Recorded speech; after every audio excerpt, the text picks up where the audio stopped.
Today is the last day of Women's Kabaddi World Cup 2025.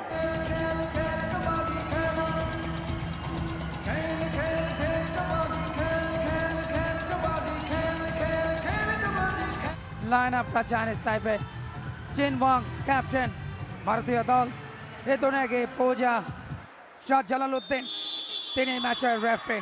প্রথম red ভারতীয় দলের পক্ষে ডিফেন্ডিং চ্যাম্পিয়ন চেস নাম্বার 14 তিনি রেড করছেন। সঞ্জু দেবী, দেবীর কালকে পাওয়ার দেখা গিয়েছিল, কি অসাধারণ তার ড্রিবলিং গুলো, যেখানে পয়েন্ট পেয়েছিল। প্রথম রেড একজনকে বিট করেছেন, প্রথম পয়েন্ট প্রথম রেড থেকে। সেকেন্ড রেড ভারতের পক্ষে তাদের রেডার পূজা এক্সপিরিয়েন্স ক্যাম্পেইনার, হাইট ভালো, হ্যান্ড টাচ বা লেগ টাচ মানে টো টাচ সেখানে নিতে পারেন।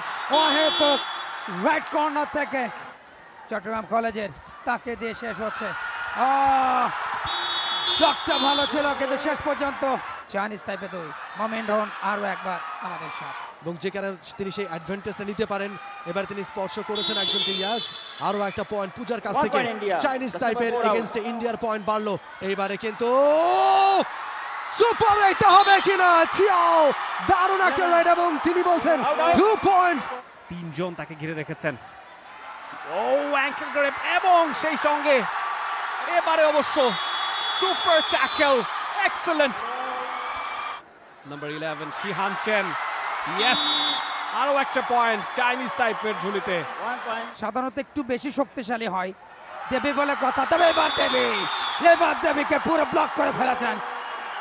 টিম ট্যাকল, যথেষ্ট অ্যাজাইল মিনলিন, তার পারফরমেন্সের ব্যাপারে নিশ্চয়ই জানা আছে টিম ইন্ডিয়ার, সে কারণে সতর্ক।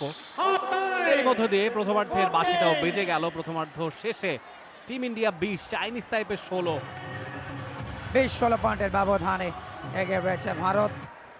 যতবারই তিনি যাচ্ছেন, এবং বলতে বলতে আরো একটা পয়েন্ট মিনলিনের। বকলাইনের বাইরে থাকা অবস্থায় ধরতে গেলে পয়েন্ট উল্টো যাবে। হ্যাচ কাটান, সেক্ষেত্রে ইউচেন হো অনায়াসে ইউচেন আরো একবার পয়েন্ট আনলেন দলের জন্য। কোচকে দেখতে পেলেন চাইনিজ তাইপের সঞ্জু দেবী। সনাতন ধর্মে একটা প্রবাদ আছে, দেবী যাদের নাম থাকে তারা কিন্তু একটু আধ্যাত্মিক শক্তিতে বলিয়ান হয়। আমার মনে হয় সঞ্জু দেবী সেরকম নারী কাবাডি বিশ্বকাপে সেখান থেকেও তারা ট্রফি জিততে চায়, তবে বাধা হতে পারে কিনা চাইনিজ তাইপে, তার জন্য অবশ্যই নিজেদের সঙ্গে নিংড়ে দিতে হবে।